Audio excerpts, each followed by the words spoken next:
Hello and welcome everyone to today's News Tonight, the weeknight news show where we're joined by special guests, our lovely patrons, and our awesome YouTube audience to discuss the day's gaming news. I'm your host, Derek Bittner, and today I'm joined by my good friend and GVG co-founder, Ash Paulson, along with our very special guest, the one and only streamer and artist, digiMANDA. How you doing, Amanda? I'm good. How are you doing today? Doing all right. Been basically working in sick bay, kind of. Amy has not been feeling well for the past few days. We're trying to get her back to a good, good state. But this thing is not cooperating with us and does not want to go away. She is just, unfortunately, just laid up. So been doing doctor duty, but at least I got my Pokemon video up.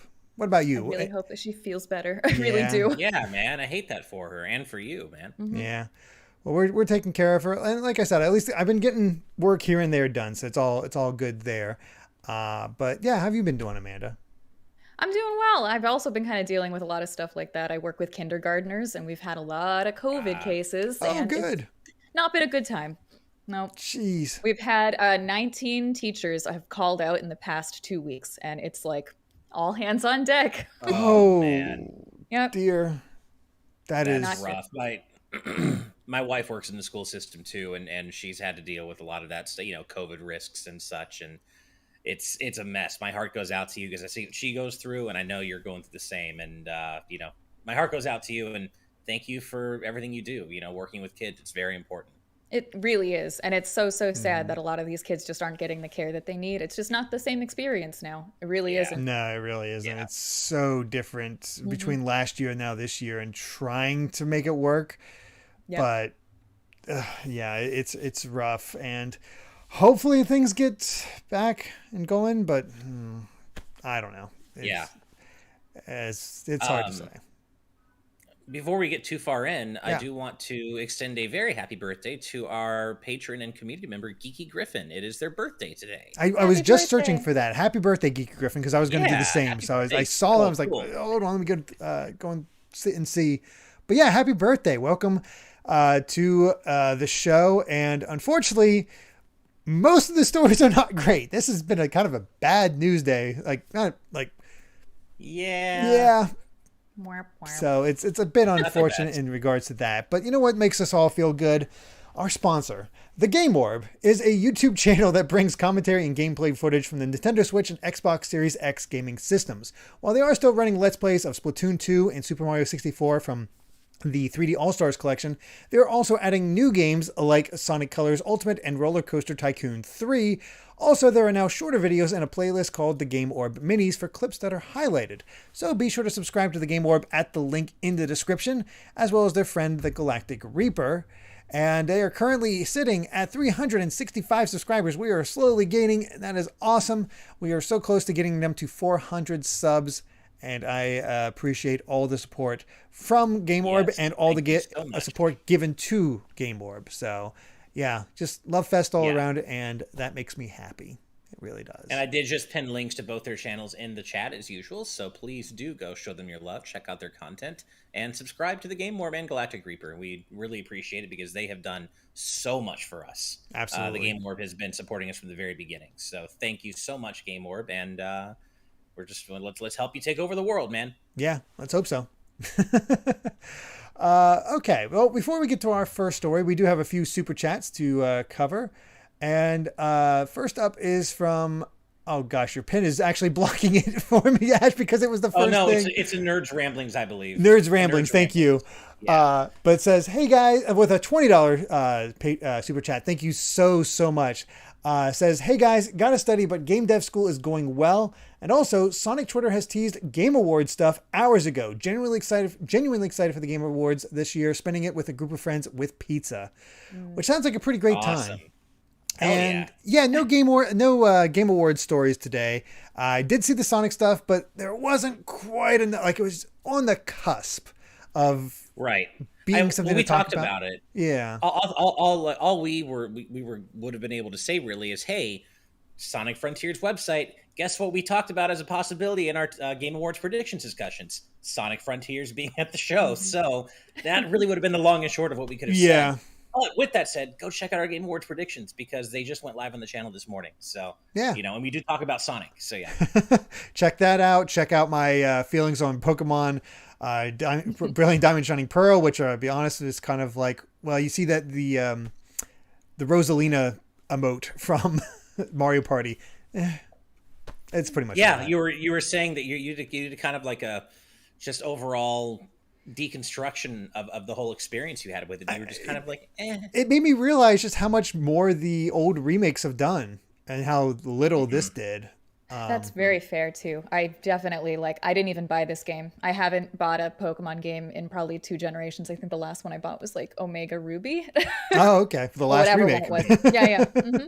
Yeah. But I didn't buy the last one, Sword and Shield. I didn't buy those. I didn't either. I just skipped on them. I just don't have the time really. And what I saw of Sword and Shield, it didn't seem like it shook anything up enough for me to want to just go through that whole slog again. It's just, Arceus though looks really cool. I'm looking forward to trying, Legends looks quite good. I will say that I say it in the video as well. So just in case somebody hasn't watched it, I have nothing against Diamond and Pearl themselves. They're a fine generation. They're what got me back into Pokemon. If you have not played this generation before and this is your opportunity to do it, take it. I think it's worth it on those merits. Mm-hmm. But if you're returning, no, not really. But next up is Zeno Luxquar. Thank you very much for the $5 super chat saying SMT5 is a great game and hope y'all are able to play it someday. I'm hoping. I've heard a lot of great things. It's on my mom always asks for a Christmas list, so I always toss a few things on there. So I put it on there because she's still. I'd love to play it too. I've heard nothing but great things, including from our very own Steve. He played it and he really enjoyed it, and he actually reviewed it right here in the channel. But we unfortunately had to make it private because I don't remember exactly what he showed footage, just a slight bit of footage that was not included in the embargo. The embargo only allowed the first hour of footage of this act that you could show. And he just barely accidentally showed just a little bit more. We could put that live again. I keep forgetting to do that. Not that it really matters at this point. It did really well. Yeah. It was doing great.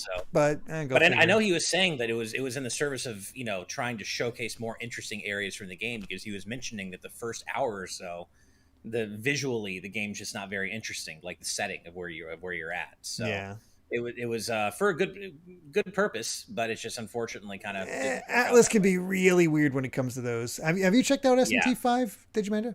I have not. Nope. Okay. I wanted to. I have seen very good things about it, but I haven't seen anything else about it really.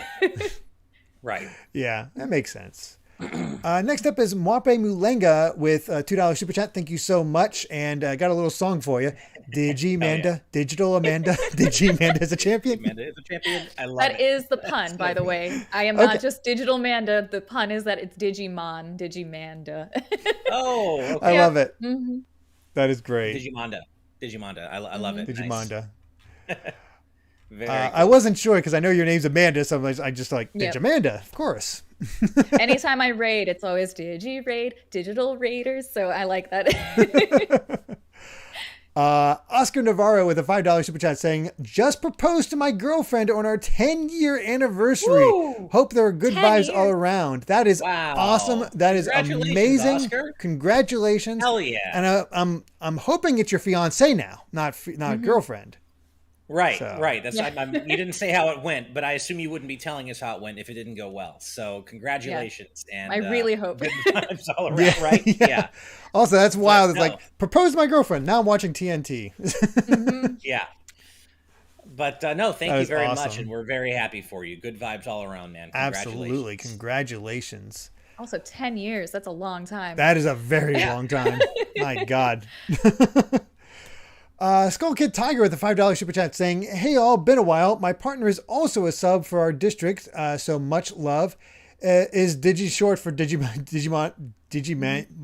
Yeah, I can't even say it now. Mm-hmm. Also, good news, I don't have COVID, I think it was meant to say.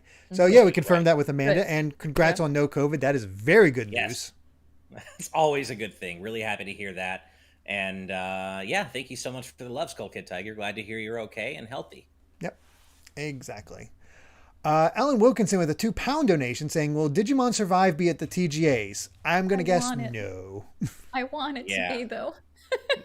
That would I love be cool. the Digimon games. They're really weird. I don't know if any of you people have ever played any of the Digimon I've heard games. really good things about Cyber Sleuth, but I have not checked it out myself. It's a good game. There's a lot of boobala, so just be prepared. Like, a lot of people are like, oh, the Digimon games, for kids. And it's like, there's a lot of booby. So just be prepared for that. No, it was funny. One of our community members, Twilord, has been talking a lot about that. They're a huge Digimon fan, and they've been sending me ESRB ratings for like the latest game in the series, and like, well, I don't remember what it was. One's like a bloodied corpse. There's also poo coils. Literally, the term poo coil is used in the ESRB description. Sukamon? Yeah, Sukamon is basically that.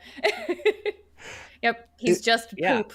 Yeah, I mean, I remember seeing those in the old show, and I know, I mean, I remember how. I remember Digimon just really taking off in the first season for me when they got to the real world arc, and just being like completely invested in the show at that point. But then season 2, the second series did nothing for me. I was like, this is kind of lame. I'm going to leave. And then apparently season 3 is existential as all get out. Like just all about breaking your heart and just making you question life.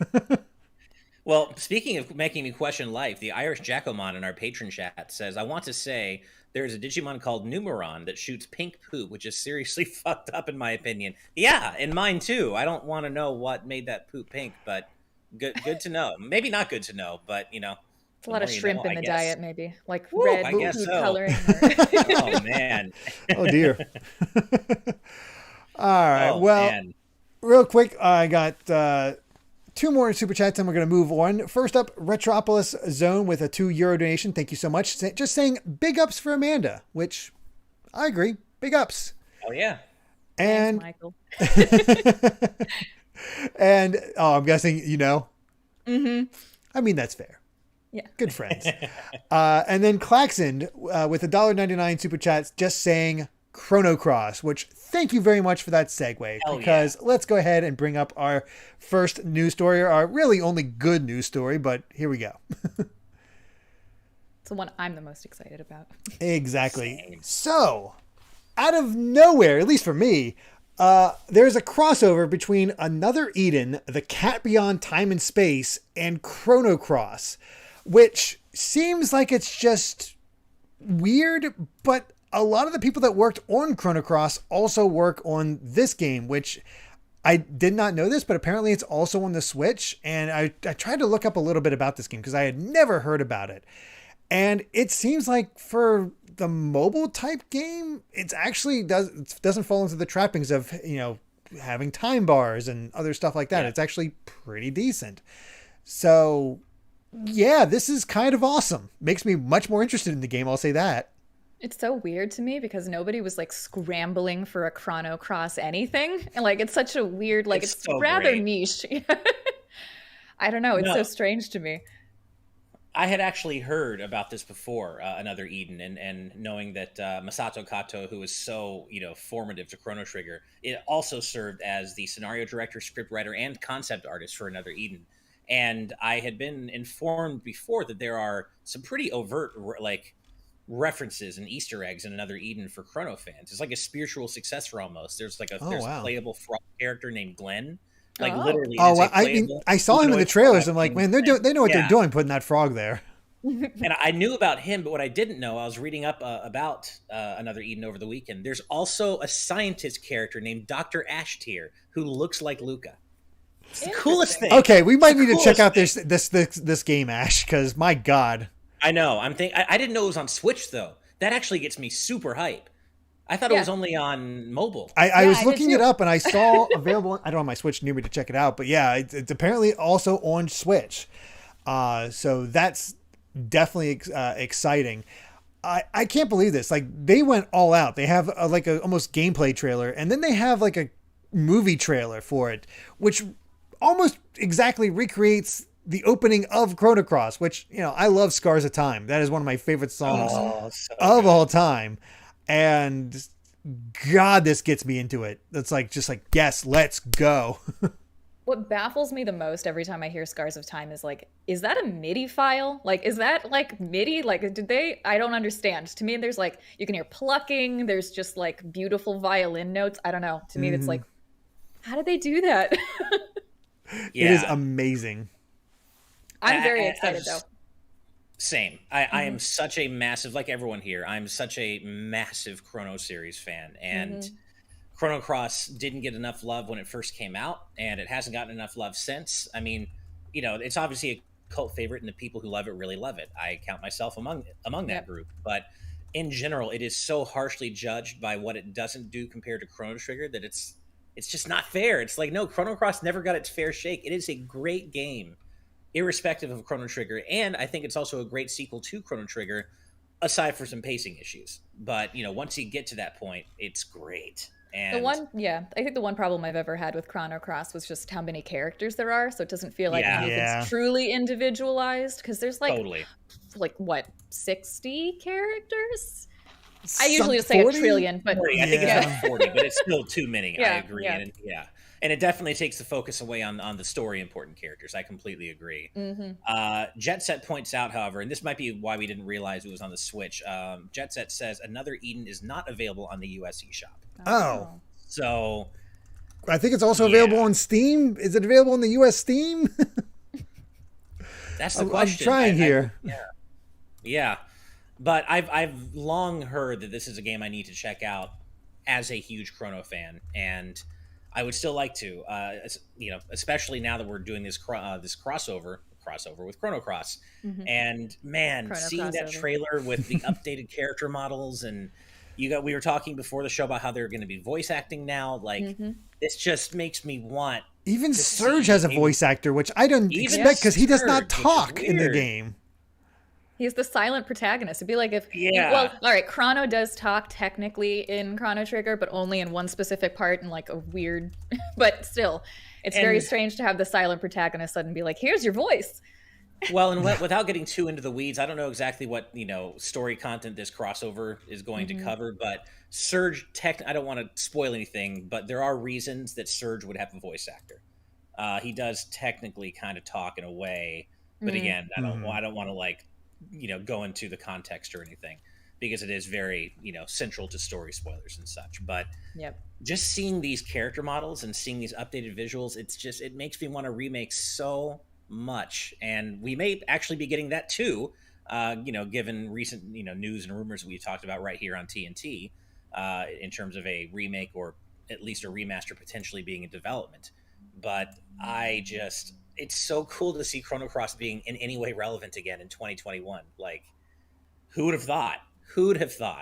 Yeah. Anything to make the compositions that Yasunori Mitsuda made is good to me, because I love his music. I will listen to almost the entire Chrono Cross soundtrack like all the time on the bus, and I'm like, is it weird that I'm listening to the music of a song, like a game that came out in 2000? Maybe. I don't know, but it's great. So dude, they like my fellow Derek and Steve, they know I'm the video game music guy here at GVG. I'm obsessed with video game music. I listen to 8-bit and 16-bit music all the time in my daily life. You're not weird at all. It's everyone else who's weird for not listening to that. Dreams of Another Shore, that one's probably one of my favorites. I really like Time Scar. I love Star Stealing Girl. Those are all great songs, and I'm kind of excited to see if there is going to be a remake on the horizon.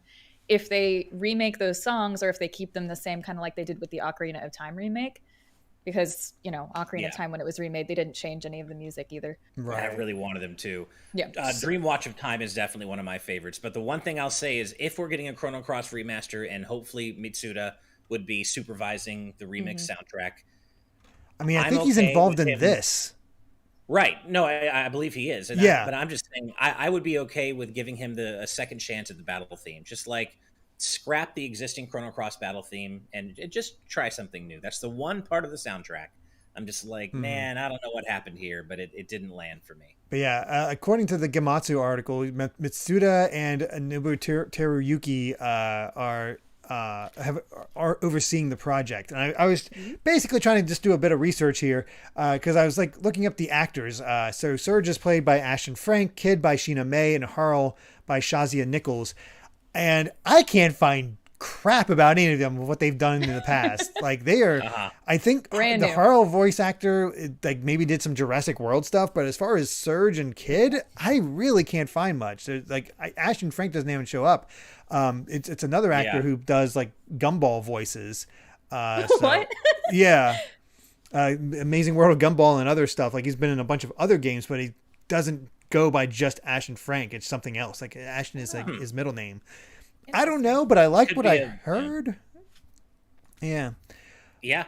And then there's like they were showing like what it's all about, and apparently there's a new game plus being added in this because the base stories are the same, but the events along the way will change depending on your choice of Kid or Harl. So there's replayability with this event.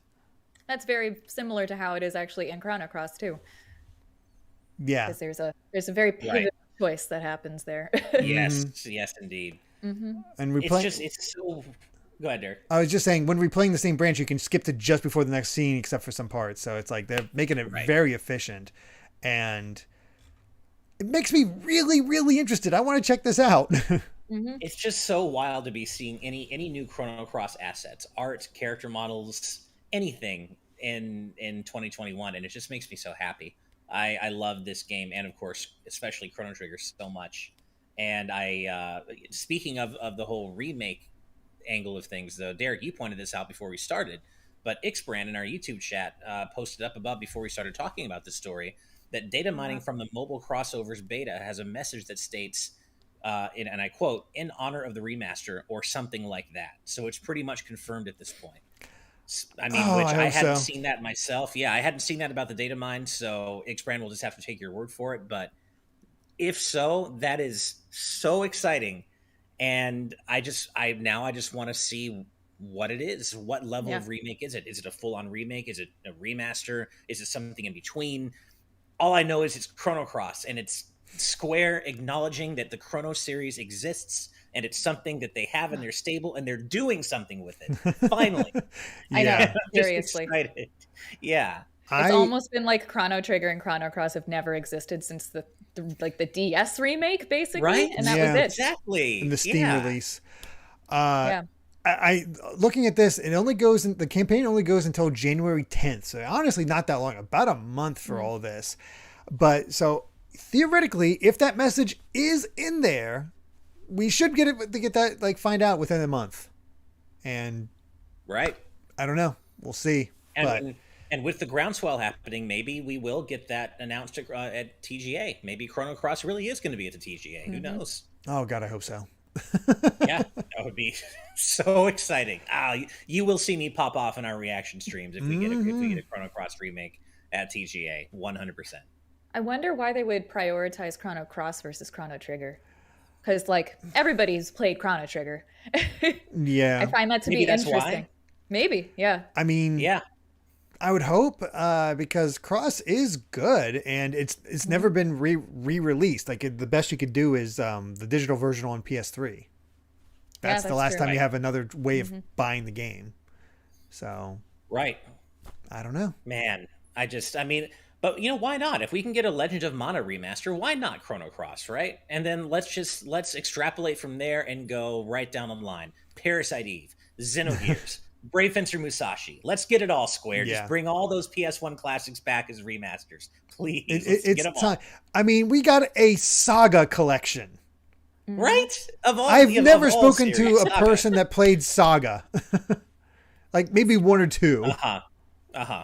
There's so many games on the PS1 that I never was able to get around to. It was really Final Fantasy IX and Chrono Cross were the two main RPGs that I ever played on that system. I was all PS2 and GameCube. I know.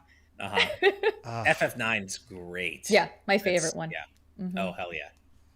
Yeah, my favorite Final Fantasy as well. So good taste.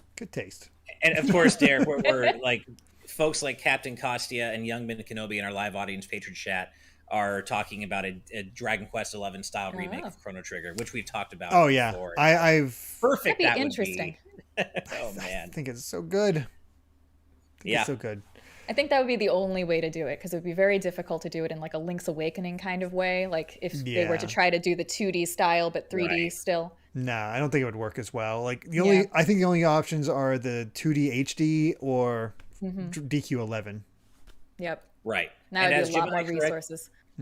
As Gemini in our patron chat correctly points out, Bravely Default 2 was at the TGA 2 years ago. True. And that's actually a point that's brought up in our predictions discussion where I was like, is Chrono Cross the right, or is the TGA the right vehicle for a Chrono Cross remaster announcement, or is it a bit too niche?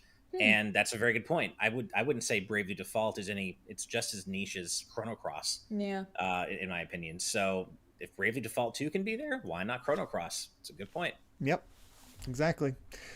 Well, that's pretty much all the good news for today. Now on to the sad carpet ride we go. Yep. But before that, we do have a few super chats to read out. First up from friend of the channel, David Giltonen, with $4.99 donation. Thank you so much. Saying there's already a frog knight named Cyrus, Glenn's friend. So a Chrono Trigger crossover probably would have been confusing, to be fair. That's my bad. It wasn't the character's not named Glenn that I mentioned. It's Cyrus. Okay. But yeah. Claxon with the $4.99 super chat. Thank you so much. Says, I love Chrono Trigger's music. I just rewatched previous guest Chugga's LP of it. Just wish Nintendo would put it on the eShop. Yes, that would be nice. We all would like that. Even if it is just a port of the Steam version. I'll take $25. I'll still take it. Yeah, whatever. And then Claxon with a $1.99 super chat, just to have an addendum. Thank you so much, saying, because I don't want the PC version. Fair enough. Nice. Thank you so much, everybody. All right, let's keep things moving and bring up our next story, which, oh man, I don't even know how you transitioned into this one. Yeah, this one's interesting. Yeah, this is just icky all around. It is the complete bad vibes. So let's bring it up. So, a senior vice president at PlayStation has been caught allegedly appearing. We're going to have to allegedly, because you always have to do allegedly with these things because it's not going through the court of law, but it's pretty obvious. He appeared in a pedophile sting video, and Sony has promptly fired him. This is George Cassiopo, who is trying to meet up with a person claiming to be a 15-year-old boy. And Sony very quickly got rid of him. He worked on the PlayStation Network, and he's been terminated from his job, which, okay, good. This is what you do. Get rid of this man. That is, that's, you know, you don't need to keep these type of people around. And I think that's the big thing I wanted to focus on. This is good on Sony for not protecting this guy, despite him being a senior vice president. That's a high position, and they still dropped him very quickly. Thank God. We do not want to be part of the PR situation there either. For Sony's part, they did a good choice because they probably don't want to have to be dragged for this. It's just icky. Gross fucking dude. Sorry, don't mean to swear. No, you're fine. No, that's all fine. He is a gross fucking dude, and I think they would have.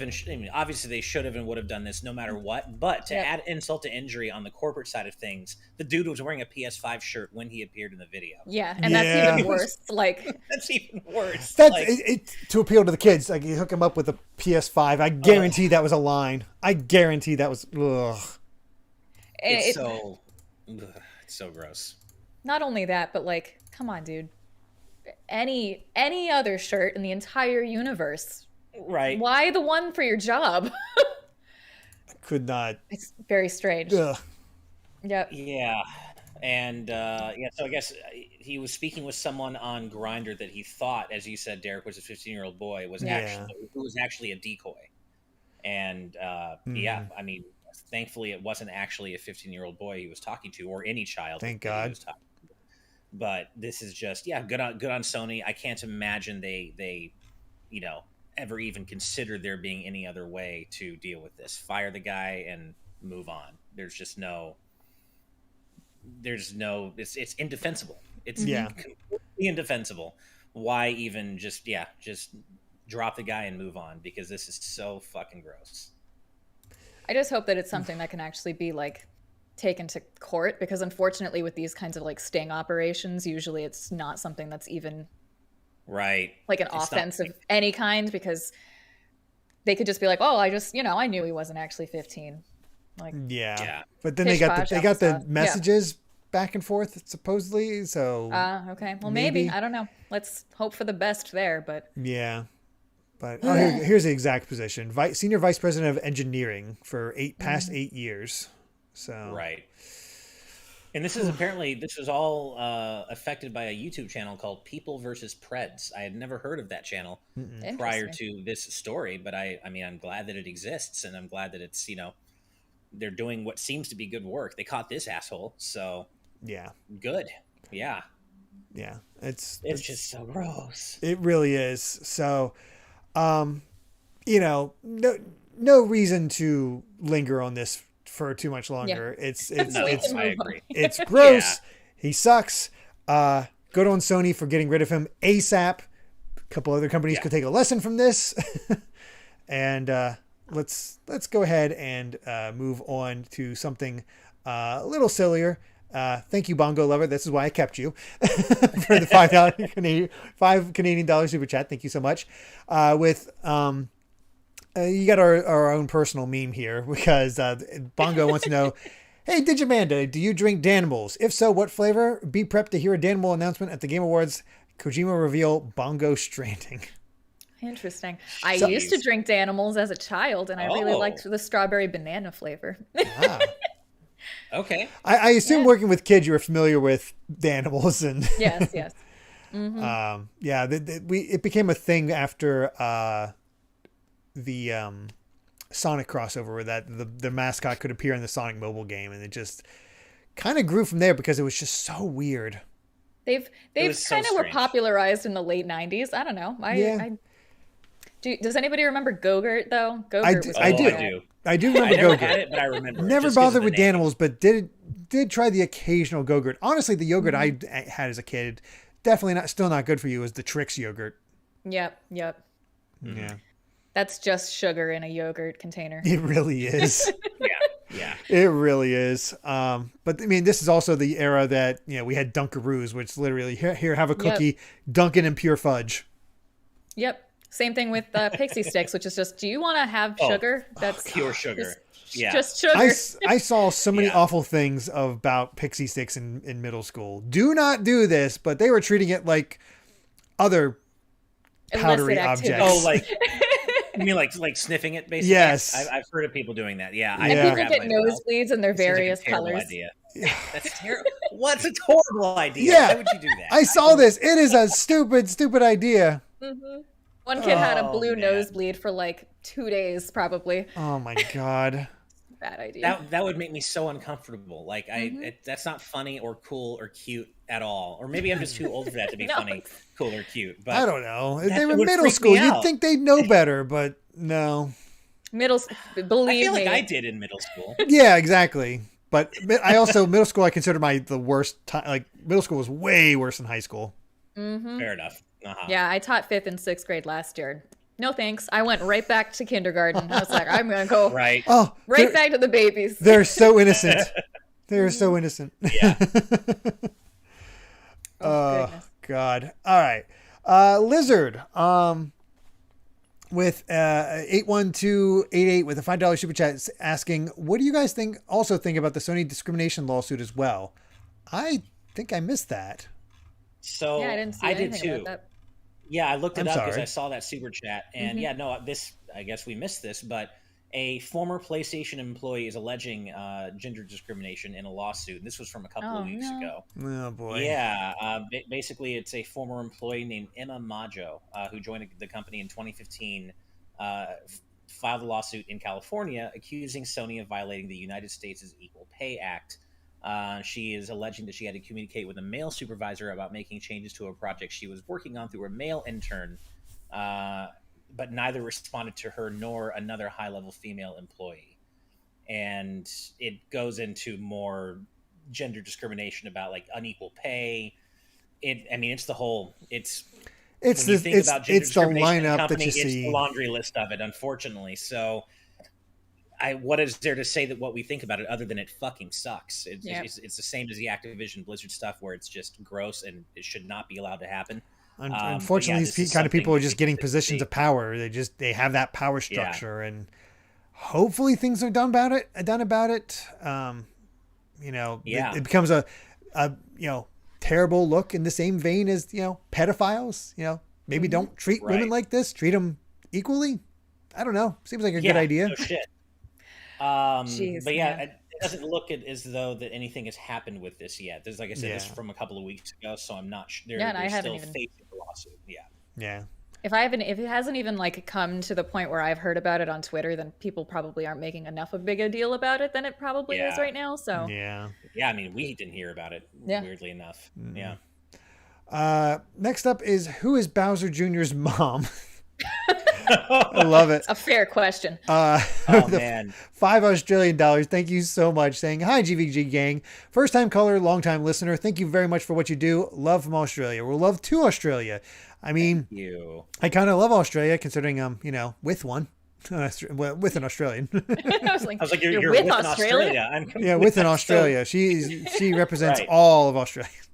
Yeah. Thank you very much for the super chat, and I love that name. Who is Bowser Jr.'s mom? That's fantastic. Actually, and Scorin says Miyamoto did say he is Bowser Jr.'s mom, so there you go. Good on him. Mama Peach. The thing that kills me is, I'm your mama? I think you know. He's I would probably remember birthing him, I'm just saying. Yeah, or just birth. You think so, yeah. Oh, God. As somebody who's was with somebody that went through that, it is hard not to notice. Yeah, I'd imagine. Oh, God. All right, and finally, Mr. L with a £2 donation. Thank you so much. Chrono Cross in Europe, 22 years later. Mm-hmm. That's hopefully, Europe didn't Mr. get Chrono Trigger. Yeah, hopefully, right? And Europe didn't get Chrono Trigger either. So these are well, at least initially they got it once it came out on DS. But these are wrongs that need to be righted. Chrono Trigger and Cross should be readily available to anybody who wants to play them right now. Yes, exactly. Now. Yep, as soon as possible, so we can also enjoy it. All right, well, let's go ahead and move on to our next story, which also involves lawsuits and Nintendo taking an L for once. Let's bring it up. Also, sorry, guys. My wind is very bad. Oh, it's fine. Honestly, don't hear it. I honestly can't hear it. Oh, good. Yeah. So it was so bad today that I thought I saw an animal in a tree, and it was just a wig. Like, there was just a wig in a tree. And I'm like, Oh man! I thought it was like an animal. I was like, oh boy, that squirrel got picked up. That's all of a sudden a flying squirrel. That's unfortunate. But speaking of winds blowing in ill ways, Nintendo has lost a recent lawsuit regarding pre-order refunds. This is in, I believe, Germany. And basically, the Federation of German Consumer Organizations successfully argued that Nintendo's current eShop pre-order return policies are insufficiently flexible, and they may have to further loosen its heavily criticized digital pre-order refund rules to be consumer-friendly enough to pass legal muster in the European Union. Basically, it's been a problem in Europe for a long time where, hey, you can't, you pre-order it, you can't unpre-order it. You're stuck with it.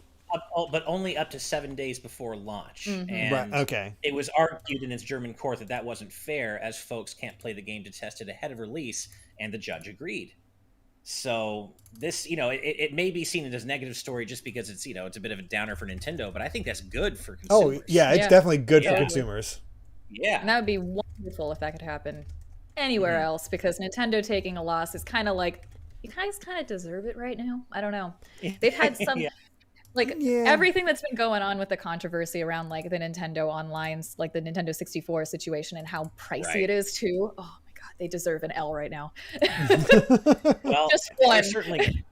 They're certainly getting it, because the Federation of German Consumer Organizations made a great point. They successfully argued in court that while Nintendo allows players to download full games after pre-ordering them, those preloaded games can't technically be played until the release date. Mm-hmm. But they sure can, they sure are happy to take that money and not rescind it up to 7 days before the game's release date, even though the full game is on your console. It's pretty damning. They're also very happy, and I speak from personal experience, to rescind the game that I bought.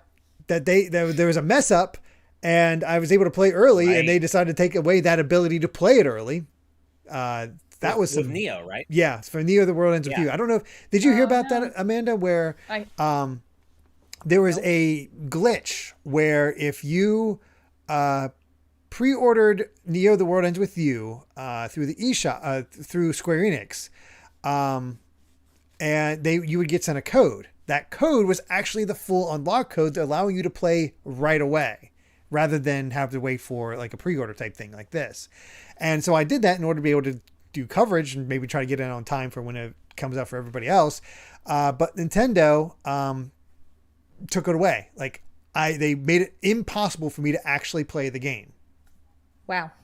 Thanks, Nintendo. Until the day of release. Definitely is just, it's such a squicky feeling. Pay just extra for that too. Impossible. Yeah. And they've been basically breathing down people's necks when it came to like, emulation and piracy, et cetera, et cetera. But then their own like emulation software on the like Nintendo 64 situation wasn't even as good as the ones on computers. It's like, come on, guys, you had this done at the Wii. Like the Wii had this ready to go. Why is this such a problem right now? I have opinions. And as Juan in our Patreon chat points out, with the whole Neo: The World Ends With You situation was not Square's fault. It was in fact Nintendo's fault. And yet they still, people like Derek still had that experience where they just revoked this game they'd already paid for, and you couldn't play it anymore. And even though it was their fault, not that it would be acceptable even if it wasn't their fault, but that just makes it worse. Right. Yeah. I mean, I guarantee that's the reason most people bought it from there, because the shipping was ridiculous on that thing. Because you essentially got a physical and digital version by doing this, which was great. I was like, oh, perfect. This is awesome. So I can get on this game. Nah, because of that, I lost my time and have still yet to play Neo: The World Ends With You to the completion. I think I played like 2 hours. So, oh well. Yeah, and as Spicy Pandotter points out, and now you mentioned this too, Amanda, now they're just drip feeding us games for NSO. You were mentioning the emulation issues within 64. There's a lot that, I mean, look, we wouldn't be doing what we're doing here if we didn't love Nintendo games and their properties and IPs. But they got some stuff to answer for sure, and some stuff to improve. And I am glad that this ruling was handed down the way it was, because it seems like a victory for consumers. And Nintendo really needs to get it together when it comes to some of their, what feels like slightly anti-consumer, questionably anti-consumer policies. Yeah, I agree.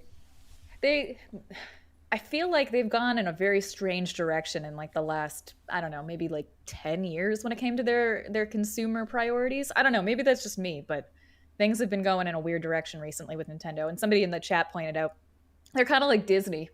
Yeah. A little bit. Yeah. Like, I love Nintendo. Yeah. I have like 6 Zelda tattoos. So obviously I really like Nintendo, but they've got some weird, they do make me feel squicky. That's the good word to use there. Yeah. Yeah. It's just a fun word to say. Squicky. Yeah. It's just a fun word to say. It's just some unfortunate policies here and there. Like when they do good things, it's great. When they do bad things or make weird decisions, it's like, but why? Why? Exactly. But why? Yeah. I don't get it. But oh well. Again, let's as hope that okay. Oh, sorry. I was just going to say, let's just hope that kind of decision kind of goes throughout, not even just Germany, but maybe all of Europe, and maybe that'll make waves. I don't know. We'll see what happens. It would German, Norwegian or consumer groups are like, hey, we got this done, and they like have to do it for everybody all of a sudden.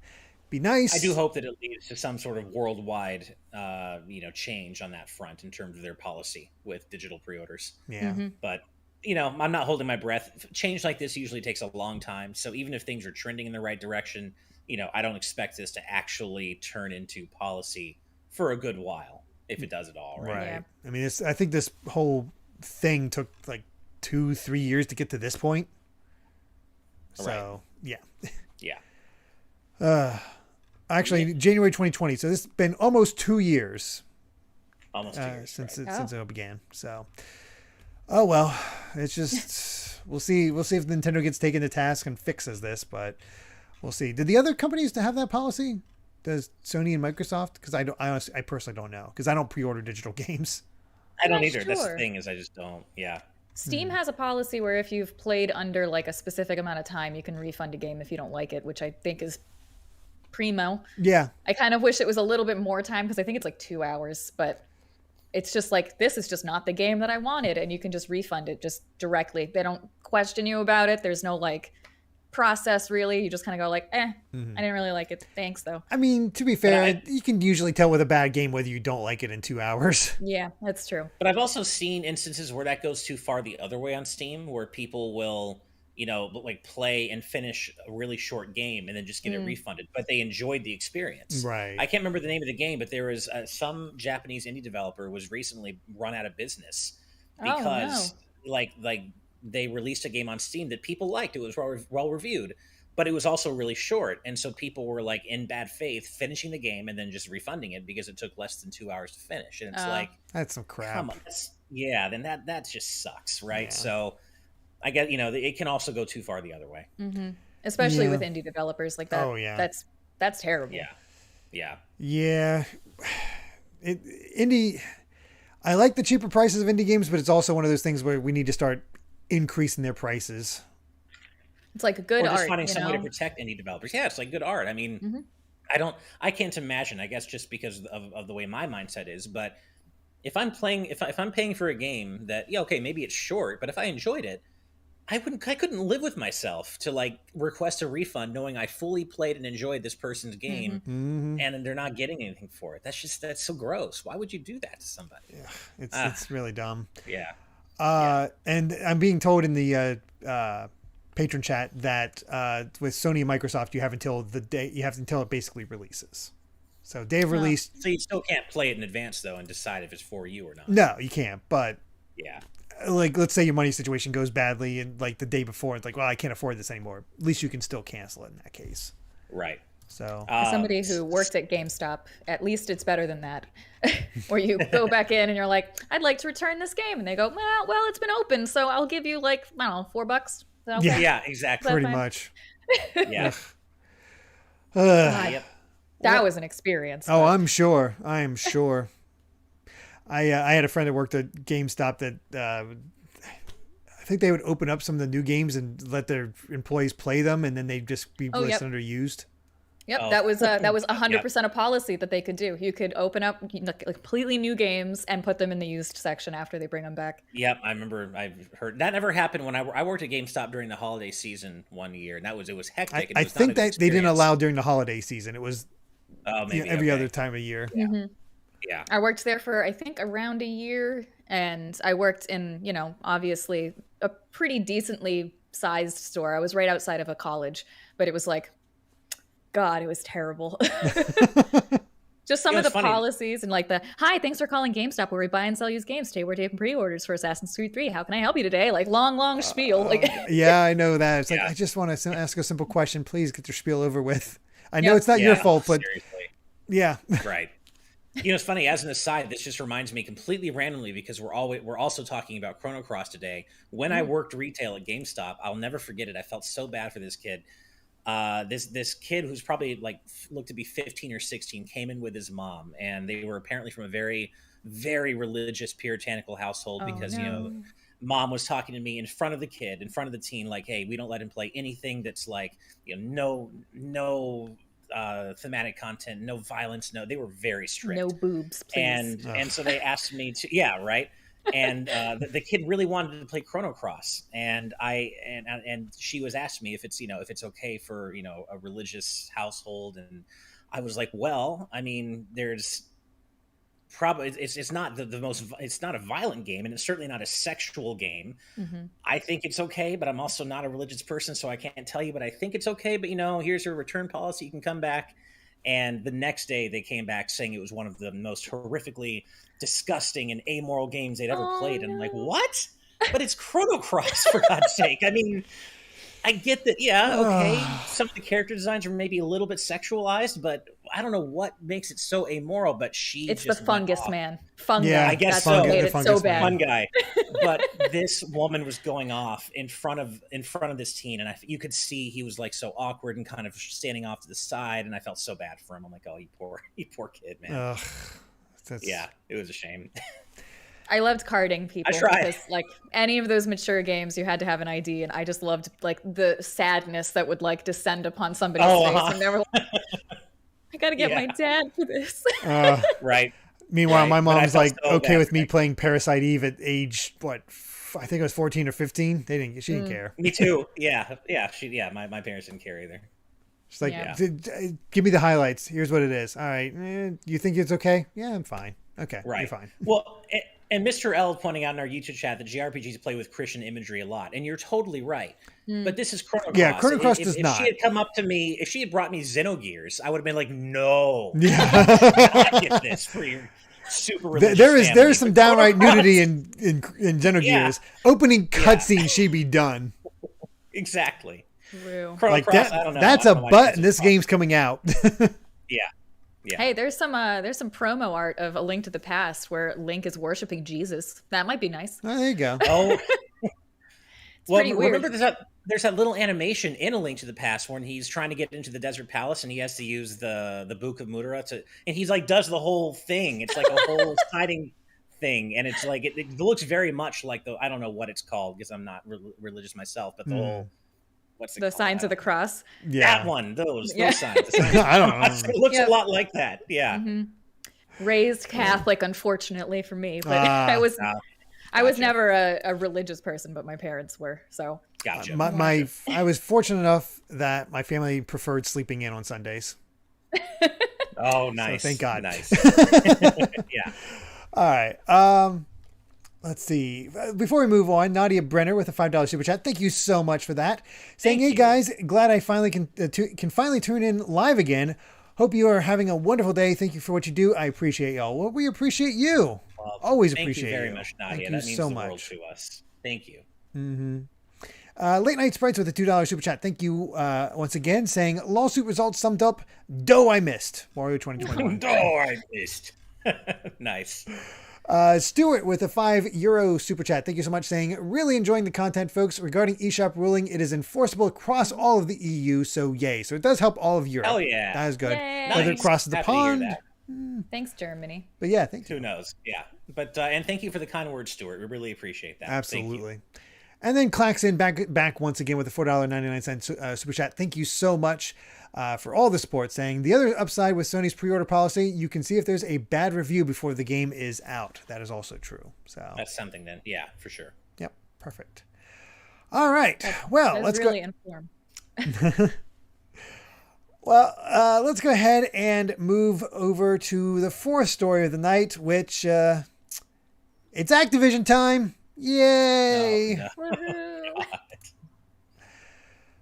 So, Activision game testers are planning a walkout after Activision decided to cut quite a lot of tester jobs at Raven Software, who work at Call of Duty Warzone, develop Call of Duty Warzone, and, is kind of really successful. It's Call of Duty. Why are they doing this? Yeah. But and what makes this even worse is that I was reading about this on Friday, and there were people going into the weekend who didn't know if they were going to have jobs. Like they were starting to lay people off all of a sudden on Friday, but not everybody. And there were people finding out that they were going to be called into a meeting with their supervisor on Monday, not knowing if they were going to be axed too.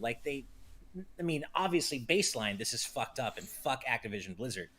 But to do it on top of that, to add insult to injury, to do it by doing it that way, go into the weekend, hey, who knows if you have a job when you get back, fuck you.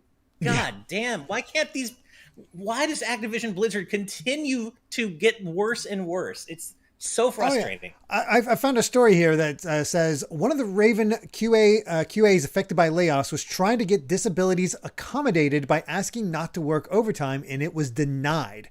Activision will tell you that overtime is voluntary. Look at HR's own words in the second message, which they have a little thing here. It's just,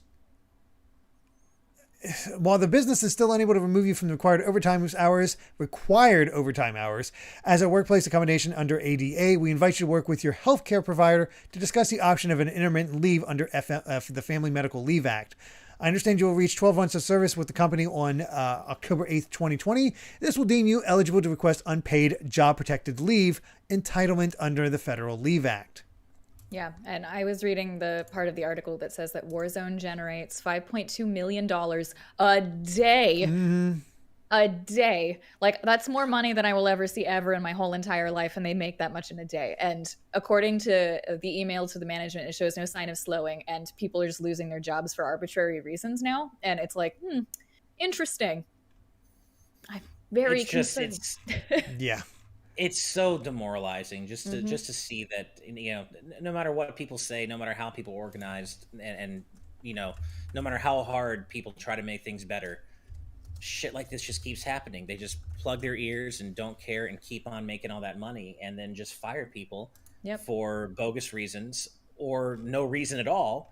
And that's all that is completely separate from the ongoing dumpster fire of all the sexual harassment and abuse allegations. Why can't people just be better? Why is it so hard just to be decent? It's so frustrating. It's just really, really unfortunate. It's like they build things on the backs of these people and then they just throw them away when they're no longer useful, even though that's not even the case. Like, I'm sure they're very much still useful. I don't understand the logic here. Very strange.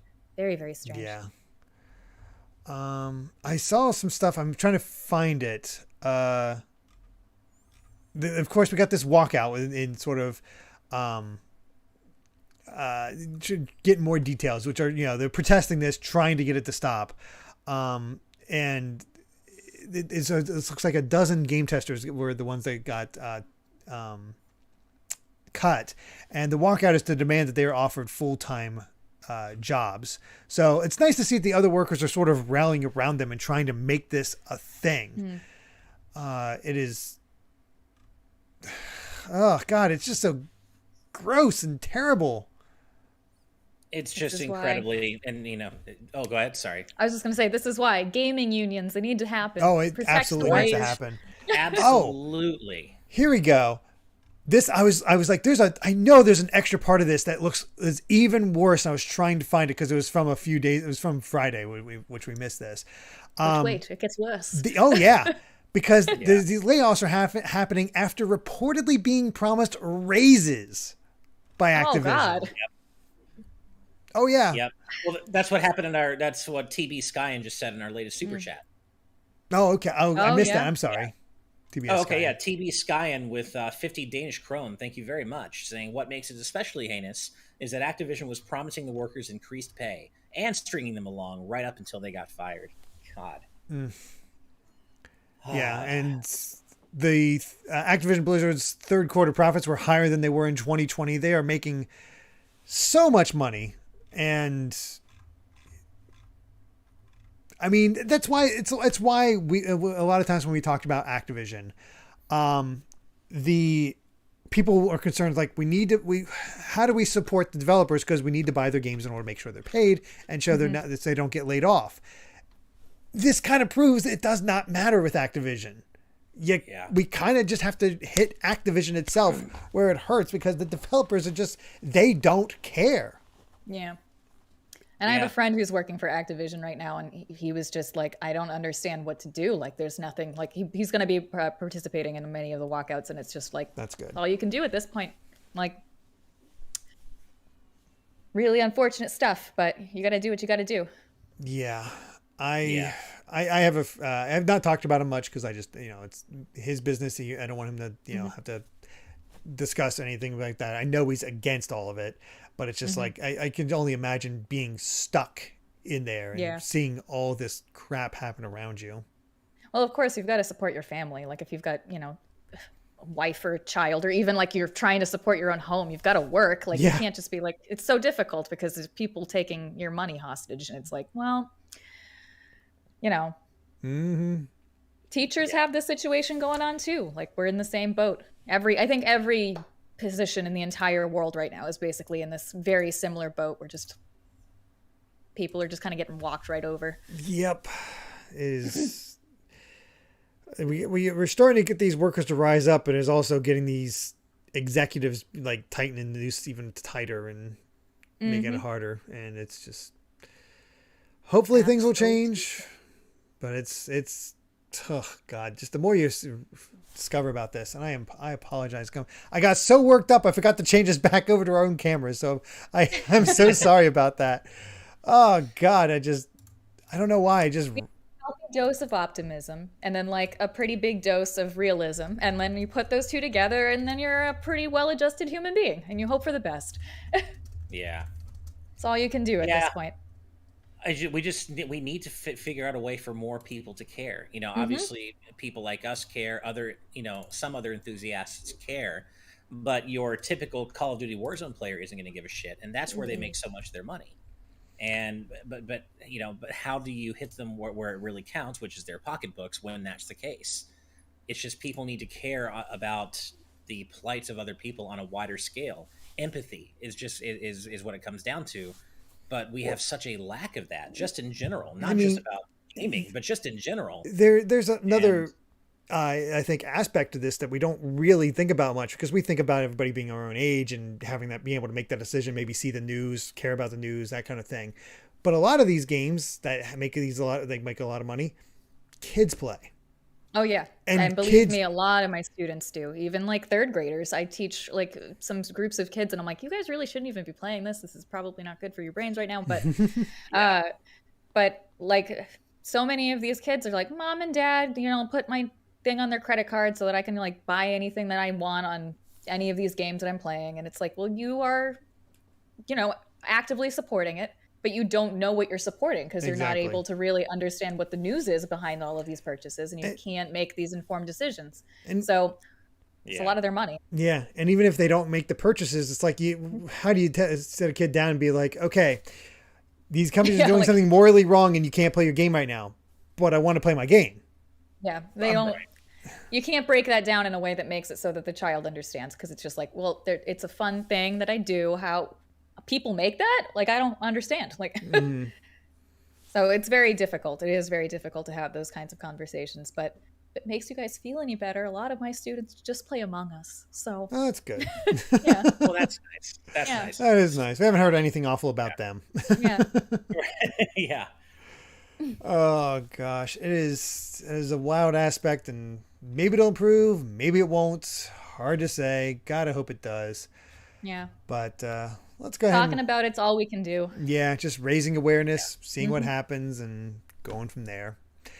But we do get a few more super chats. First up from Lizard1288 with a $5 super chat asking, how do you feel about Jeff walking back about his tweet? He said beyond the nominees, Activision would not be represented in the Game Awards. I don't know how to take that, because on one aspect, great. On the other aspect, were they there to begin with? Like, right. Activision might just not have been showing anything off. So it's like, oh, well, we don't have anything there, so no big deal. Yeah, and it's just it's a nice start, but it's not enough, right? I mean, they're still, despite what Jeff said, and it sounds nice, and I don't doubt that he means it, but at the same time, Activision, that guy from Activision Blizzard is still on the Game Awards' board of directors. What the fuck is that?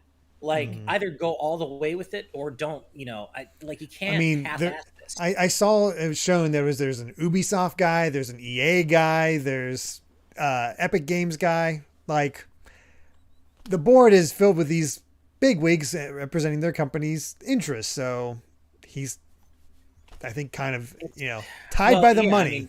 I mean, he's tied by the money, and that's what it comes down to. But honestly, Jeff really needs to be using his platform to denounce Activision Blizzard wholesale and speak out about the abuse their employees are suffering. That's what he should be doing. He's not doing it because, as you said, Derek, his hands are tied by the money. But that's what it always comes down to.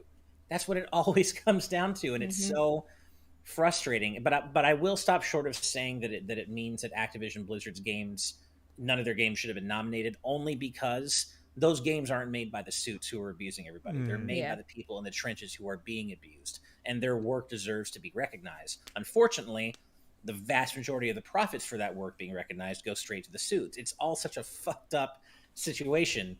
But I do believe that, these people who work so hard in the development trenches, they deserve to have their games recognized. But I don't want the suits benefiting from that. It's such a difficult situation. But I don't think Jeff is going far enough. I wish he would go further. It's what he said sounds nice, but at the end of the day, there's still someone from Activision Blizzard, Active Lizard, board of directors. It's a very macho lizard, just like lifting weights. Yeah, perfect. So it's just he didn't go far enough, but I didn't expect him to either. No, he just said enough to maybe get some heat off his back. Yeah. So we'll see what it is one way or the other. But next up is Bongo Lover with another $5 Canadian super chat. Saying the sequel to Like a Danimal will be revealed at the TGAs. Itchy Bong has found a new obsession with the Mega Mouse games. It's a wacky platformer now. That is some lore. Yeah. Mega Mouse. We keep great. learning something new. Yep. Yeah. Blind Man V2 at the $2 super chat saying, seems familiar if you follow mega companies. Yep. Sure. Although that said, I have heard rumblings that EA is slightly improving. You haven't heard much about EA being crap in a while. I'm sure they still are in some ways. Like at least not in that 8 way. million Sims expansion packs and stuff packs like that. It kills me every single time I have to go onto my Sims 4 account. I'm like, but I want something new. And it costs like another $40 just for like a cow, like one cow. Like, great. That's beside the point. Yeah. God, I just thought of the worst pun. Don't have a cow, Manda. Yeah. Oh, man. I have many Simpsons jokes encompassed within me. I am Amanda hug and kiss. Oh yeah. Yep. Oh God. I mean, I guess the obvious one for me would just be Mega Manda, because I'm a big Mega Man there guy. You go. So hopefully you've heard that from someone before. That's Mega Manda, Pokemanda, digiMANDA. Nice. There you go. Snow Manda, which is my current handle. Awesome. Oh goodness. Well, let's go ahead and get our last story up, which bit of bad, bit of good. It's a mixed bag. Let's bring it up. So, good old Yoshi P did a post on the Final Fantasy XIV website explaining why Final Fantasy XIV servers are so backed up. And, Yoshi P takes things very seriously. He is very apologetic and wants to always do right by his players. And Square Enix is going to be offering a week of free game time to all players who have the full version, whether you have Endwalker or not, because this is just affecting the game completely. This picture I have right here is actually from Amy trying to get into the game, and I've seen numbers higher than this. Where usually when you log in, it's like 20, 30 people. You wait 2 minutes and you're in. She's been waiting like hour, 2 hours trying to get in. There's errors that'll happen. You got to be aware of it. You can't just try to log in and leave. You'll get actively logged out. And if you're quick enough and get back in, you'll get back in your place. But if you're not, well, back to the line again. And it's just the halcyon days of World of Warcraft on server Ice Crown, and I waited probably 3 hours once. I was like, oh my God. It is. But World of Warcraft never gave me a free week, so I'm just saying, good on them. Right. Yeah, I mean, this is great. I mean, not great that people are having wait times, of course, but this is the right way to handle such a situation. Give people some free gaming time. I mean, what else could they really do other than work on improving the servers, which I'm sure they're also doing. But they could have very easily done the wrong thing, just kind of ignored it and turned a blind ear to it. But they're like, hey, no, have a week of free gaming time, which I think is, I don't play 14 myself, but as I've said, I've heard a lot about how wholesome and how supportive the community is, and how there's a back and forth dialogue between Yoshi P and the community, and how there's it seems to be a lot of good vibes in terms of how the company treats the players and vice versa. And that's a great thing. Mm-hmm. Yeah. So two things are really going over here. First up is Soulcaster's questions. It's a free week, but you pay monthly. How does that work? You do not pay monthly in 14. You buy a time frame. So you could get like 30 days, 60 days, 90 days, that type of length, and then you're not automatically charged for the next one. You have to actively choose to buy that next set. So with this, all they have to do is like, okay, here's an extra 7 days onto your account. No big deal. It's nice. You don't have to worry about the automatic renewal if you leave and have to pause it and all that. It's really nice to have. The other thing to mention with the reason it's so backed up, it's not just a typical like, oh God, we need more servers. They knew that. They saw the player base increasing and they wanted to, but then we have all the server issues that are happening with, they need these things. They ordered them. They even looked at paying above cost in order to get them. And it's still just not arrived and not possible yet. It's just so much. It takes them quite a bit to even like, they really were trying to get everything done like they could, but just no luck. Mm-hmm. I've played a total of 4 hours of Final Fantasy XIV. I would like to play some more, but I, obviously being a person in the education field, have no time. So yeah. I would love to. I really would. It looks like it's really, really fun. Everybody always takes like really pretty pictures of themselves as like, a Viera or whatever. And I'm like, I want to play, but rip. That's okay. Mm-hmm. Right. But now apparently I can't play even if I wanted to. So at least they're fixing it though. I'm hoping that it goes fast. They're trying to get it taken care of, but it's just like the amount of time it takes to get all this settled. They knew they saw the problem coming. It's just because of the shortage, because of COVID, there was just no way to get it shored up like they knew they needed to. And unfortunately it's just kind of a problem at the moment. They're stuck. But even like, despite that being a very valid excuse, they're still offering this week of game time, and they're even considering more free game time if it continues, because the thing to recognize, we're only in the pre-order stage. The game has not officially launched yet. This is just the pre-orders causing all of this. When everybody else gets in, which I don't know how many did not pre-order, honestly, if you're a dedicated 14 fan, the numbers are going to probably even increase even more so. So, yeah. Well, kind of going off what you said, Derek, Neo Alucard in our YouTube chat says, Yoshi P warned about the queues months ago. They were trying to upgrade servers before COVID hit, and Japan has worst lockdown. Also, latest increase was the highest ever, presumably due to all the people immigrating from WoW. Oh. So, yeah. So it sounds as though, as you said, Derek, that they were kind of already trying to lay the groundwork for this and prepare for it, and have of course hit some of their own snags. But I do think at least gaming time is a nice olive branch to extend to the player base. Although, as Azran127 in our live audience chat points out, good point. Okay, but what does giving a free week do practically for the players waiting? The same people who are filling the line now can now play another week for free. You're not wrong, and I'm not saying that I have a solution. There's no good solution, but I guess the idea is like, hey, I want to play, I can't play, I'm losing this time I paid for. Here it is. It's not really extra. It's sort of just covering your loss. Right.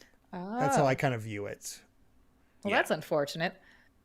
Yeah, Well, I mean, I don't know. That's such a weird like catch-22, because like you want to play the game, you don't want to lose the money, but also they're giving you the money back, but also it's the same amount of, it's weird. Yeah, it is what it is. It's like, there's no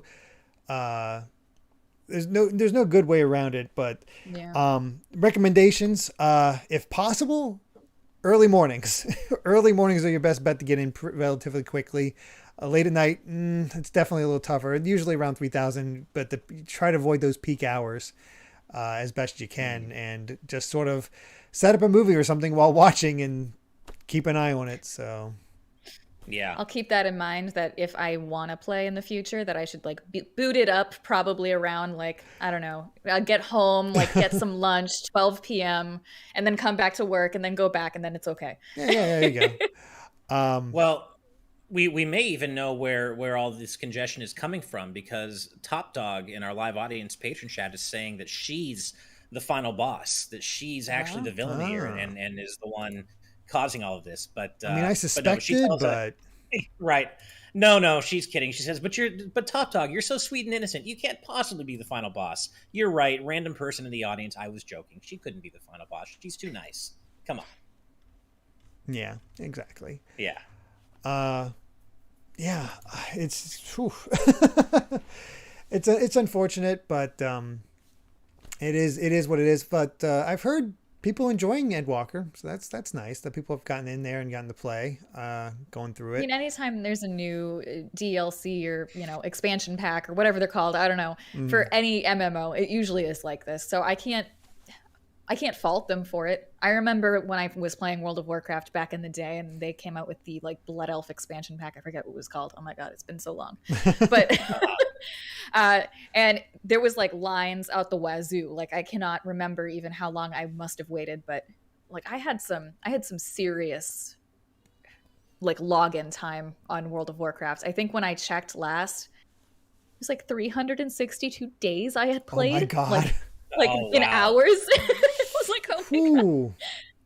So I'm just saying there was some problems. Yeah. Becca's Live remembers, she said Burning Crusade, and it was hours to wait. Yep. So Yep. Mm-hmm.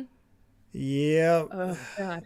This I think really that also logged into. So anytime that you actually logged in was you accumulating hours. So I don't know if I actually got 362 days, but some of it was wait time. Yeah. I hope you're actually playing most of that, to be honest, but Mr. L in our YouTube chat with an important reminder of context here, though. It's saying it's a first world problem at the end of the day, and that is absolutely true. Mm-hmm. This is a problem of a whole different variety than some of the other stuff we've talked about today with the PlayStation story, what Nintendo's doing. It's definitely this is a first world problem at the end of the day, and it's not clearly Square wants to improve the situation as soon as possible because it behooves them for their player base to be as happy as possible. And I think most 14 players know, again, Yoshi P has been very upfront. People love Yoshi P because he is that upfront, and most 14 players it sucks, but right, what are you gonna do? So right. I'm sure there's some out there being bad players, but it is what it is. I'm not sponsored by McDonald's, I swear. Just got to give us that McDonald's money if you are. Yeah.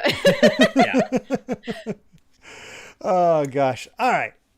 Before we end off the stream, we do have a few more super chats. First up, Who is Bowser Jr.'s mom is back with the $2 Australian saying, Ash, is your new streaming PC Halo Infinite capable? I believe it is. Should be. Yeah, I don't know yet personally, but everyone I've talked to about the specs of my new PC tells me that it probably is, and very much so. Is it fancy? Seems to be. See, I don't know a whole lot about PC specs. I'm primarily a Mac user, but I've been getting on a new PC so I can stream better essentially and run this show because my Mac, as much as I love my Mac, it isn't good for streaming. It sucks for streaming. So, yeah. Daniel in the chat going, yeah, your PC is more than capable. and it is better than mine. So there you go. Yeah, and Becca in our live audience chat is saying it's fancy. It's just straight up, it's fancy. Apparently, yours is nearly to the level of Brandon's. You have power. So I'm definitely good. Yeah. I've been trying to upgrade mine very slowly, incrementally. I have 32 gigs of RAM, but the rest of it's not so great. So it really... that's kind of where I'm at. I need to get a new graphics card, and that's not a good prospect. Especially not now. That's what Steve and I were talking about potentially building me a PC, and he's like, honestly, with the way component pricing is right now, it's probably better just to buy pre-built. And I'm like, dude, you are our tech guy. I can whatever you say I should do, we're doing. That's how I am with computers because I don't know anything. Just tell me what I need to do. I will do it. Yeah, I know how to use them, not how to build them. Straight up. But I think it's getting to the point where I'm just going to have to get it set up overnight or something because I ended up not being home mostly at all this weekend. And I've just been so crazed with work and keeping things running here at GVG. I think the only time I'm going to get to properly make the switch is just staying up all night and getting it going because daytime I just get too busy feel that with work and stuff to do. Yeah, you know how it is. All right. Next up is Black Ninja with 2 super chats. First up is $5 saying Wet Ash Wednesday or Flooded Ash Friday. These are the important questions. I don't know if that's a question that needs to be answered at all. So we've had some bathtub streams over here, Amanda. We're not actually closed streams. Okay, but people donating enough that we've done one of us in a tub. And it's like, what kind of place did I come into here? Yeah, no, don't bunch worry. Of degenerates. These are fully clothed bathtub streams, but for some reason, people love it when we stream from one of our bathtubs. Obviously, we're fully clothed, but there is actual water. Actually, I have it right next to me. I used this for my last bathtub stream. Frozen 2 Glacier Grape Bubble Bath. Gave me a horrible headache. Good? Never use it. No, it smelled awful. And okay, all right. Never use it. Never ever use it. But I have told our good friend and patron Black Ninja that we will be doing I will be doing another bathtub stream at some point, because they did just donate $69 to us in a recent super chat. A couple of it's a whole meme thing. Yeah, we got some weird. But lore. I promise it's way more wholesome than it sounds. Mm-hmm. There's again fully clothed. No, that is I don't believe you. It's like sure And somebody said, why is that still on your desk? Which is in and of itself a very interesting question. Especially when the fumes it's because I was showing it off during a recent stream. I was showing it off, I think, during a post show. I think it was a post show or a GVA stream, but yeah. Yeah. That's why. And then finally, Black Ninja's just set with another $2 saying, also, good vibes all. Well, absolutely. That is... Same to you. Thank definitely you very a thing. Much. Today was a pretty bad news day. Yeah, we got through the weird ups and downs of the news today. That was odd, but I think with that, we have covered all of the news for the day. I'm going to apologize for this transition because I forgot to turn thing off. Okay, sorry. I need to remember to turn off the intro at a certain point. I always forget to. But yes, thank you all so much for joining us, checking out the news. And Amanda, where can everybody find you at? I am on twitch.com/digimanda. I also have a Twitter, which is digimanda with an underscore at the end, because there's somebody who has the original one. Dang, of course. But if you guys want to hang out with me, I am also a part-time VTuber. I do some VTubing on weekdays, and I do regular streams on weekends. I'm currently playing through the 1,000-Year Door for the first time. I've never played it before. Nice. Somewhere near the end. You will hate General White.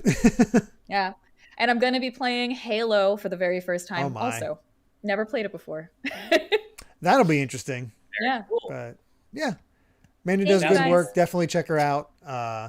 Always good. Always a good time, I'd say. Yeah. Thank you for being here, by the way. It's been a pleasure and an honor having you on the show. I would love to have you back anytime. I am so happy that you guys invited me on here. This has been wonderful. And even though the news wasn't so great, it has been a pleasure talking to you both.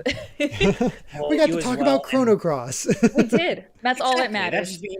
That just means next time I'll have to have you on for a much brighter news day. For sure. Yay. Where it's all just happy stories across the day. Yeah. There we go. Much better. Yeah.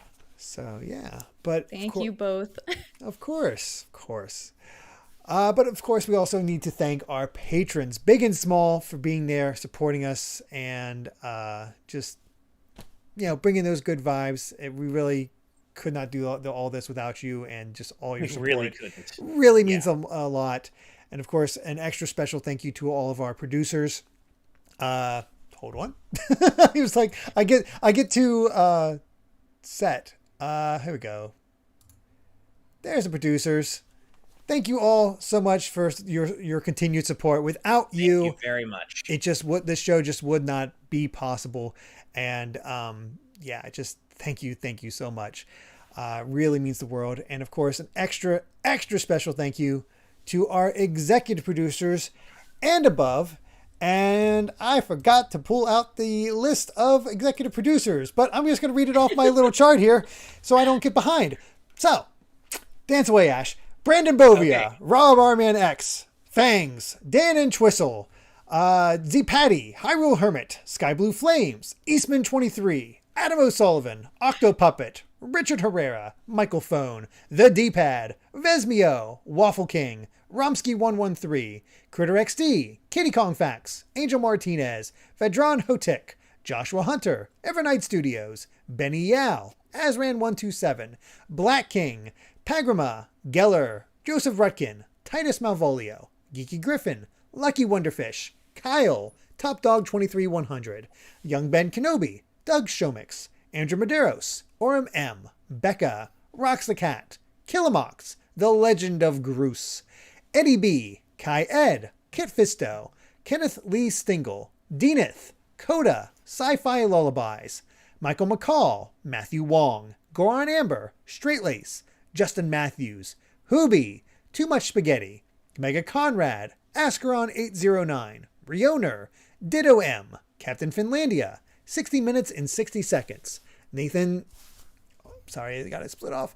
Nathan Steele, Spicy Pandaughter, The Game Orb, Dano the Artist, Super Gamer Dude 101, Grantles, Ravelox, Synchro Lord, Rosa Bowling, hi Steve's mom, Kotar Peck, Scuff 196, Kane Woolley, Skull Kid Tiger, Darksteel 01, Jason Uloa, Jaden Buck, Phantom Project, Cystic Warrior 29, DJ Jurassic, Super Dank Awesome Unicorn Guy, Town Darling, Dinner Sonic, Derek, Jeff Ed, Twilord, Maddie, Stag Nasty, Mumbling Yeti, Cameron Sharp, Screamo Shaman, Mason Riley, Keel, Santi the Person, Brendan Hess, Hustle Bun, Noah Fitterer, Rizemon, Calvin Atkinson, Tiffany Thomas, Hinaru77, Jessica Toad, and Brooke Obscura.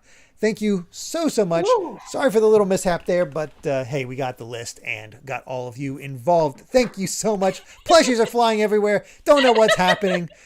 It is a wild, wild night. But remember that YouTube can become a patron over at patreon.com/GVGaming, where you can get access to our exclusive post show and ad-free content for as little as $5 a month. Also, if we get to 75,000 subs, we are giving away a Switch OLED to one of our subscribers. That's all you need to do. Whoa. If. You mean when, Derek? When we get to 75,000. When. If. Yeah. I mean, I'd love it to happen, but we'll see. It's going to happen. It's just a matter of when. Yeah. But it'll be waiting there. It'll happen. And we'll hand out that Switch OLED with your support. And yeah, definitely get to enjoy that lovely, lovely screen.